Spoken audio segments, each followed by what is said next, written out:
Ivoirienne, salut à vous. Depuis plusieurs semaines, il a été annoncé le retour au pays du président Laurent Gbagbo. Ce qui a suscité beaucoup de réactions. Des réactions de joie, mais aussi certaines réactions de certains leaders qui, de manière voilée, appellent à la violence ou incitent à la violence. Je suis ivoirien et j'ai pensé faire cette vidéo pour un peu recadrer les choses, mais surtout permettre à l'Ivoirien normal qui aime son pays et qui veut voir son pays se développer, d'éviter à la Côte d'Ivoire encore une nouvelle catastrophe. Il y a eu la guerre, il y a eu des morts, il y a des victimes, il y a eu des prisonniers, certains même sont encore en prison. Nous sommes dans un processus de réconciliation. Et dans un processus de réconciliation, beaucoup de choses sont à éviter. On ne va pas passer tout notre temps à parler du passé. Celui-là a fait ceci, celui-là est victime, que celui-là. Il faudrait qu'on se dise la vérité, chers Ivoiriens, chers Africains. Suite à la crise post-électorale de 2011, nous sommes tous victimes. Victimes morales, victimes physiques, victimes directes ou indirectes. Nous sommes tous victimes. Ce n'est pas créer une association qui valorise l'idée de victimisation. Et ne tirez pas de nom, parce que là n'est pas l'utilité de ma vidéo. Le président Alassane Ouattara est une victime. Il a perdu des choses. Le président Laurent Gbagbo est une victime. Le président Bédi est une victime.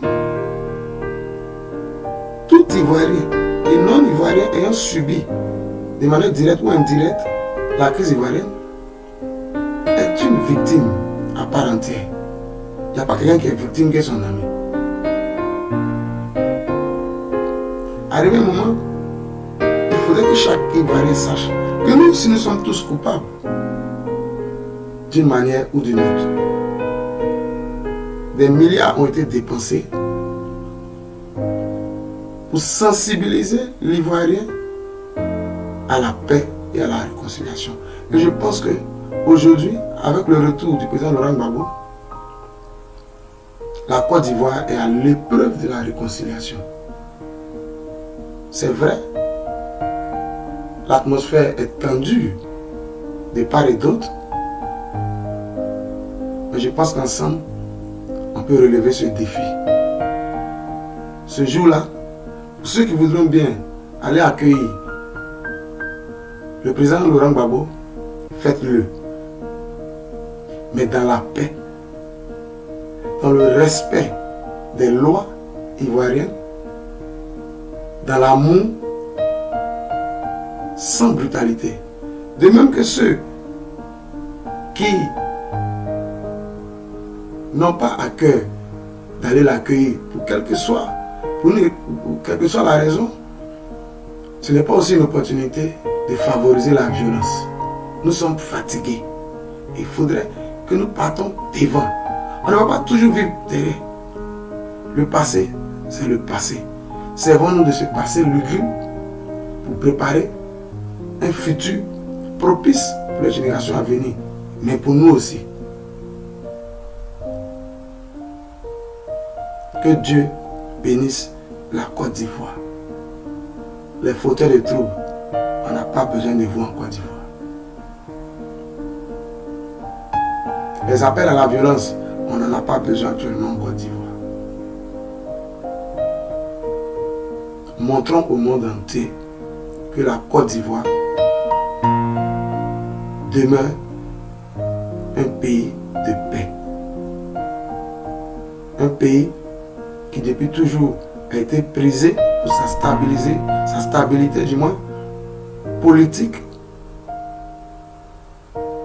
pour que les générations futures puissent bénéficier de cette Côte d'Ivoire durable. Aucun développement ne peut se faire quand il y a l'insécurité.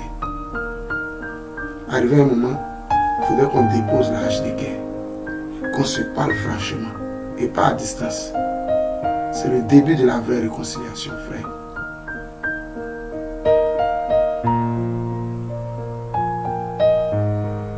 Ce n'est pas une affaire de politique. Je ne parle pas en tant que partisan, mais en tant qu'Ivoirien. Raison pour laquelle je n'ai pas voulu citer certains noms d'acteurs pour rester toujours neutre. Chacun de nous gagnerait à éviter la violence. Parce que si la violence rentre encore en Côte d'Ivoire, c'est pas bon pour nous tous. Ceux qui ont été blessés et dont les blessures tardent encore à guérir, faites un effort sur vous-même pour l'amour de votre pays. Que Dieu vous bénisse. Que la journée du jeudi 17 soit historique, avec la discipline et l'amour que les Ivoiriens vont vivre. C'est l'occasion aussi d'appeler tous les acteurs politiques à mobiliser leurs partisans en faveur de la paix. Les hommes religieux, c'est le moment d'invoquer vos différents dieux pour que la paix s'installe réellement en Côte d'Ivoire, pour que nous puissions aller devant. Que Dieu bénisse la Côte d'Ivoire. Merci.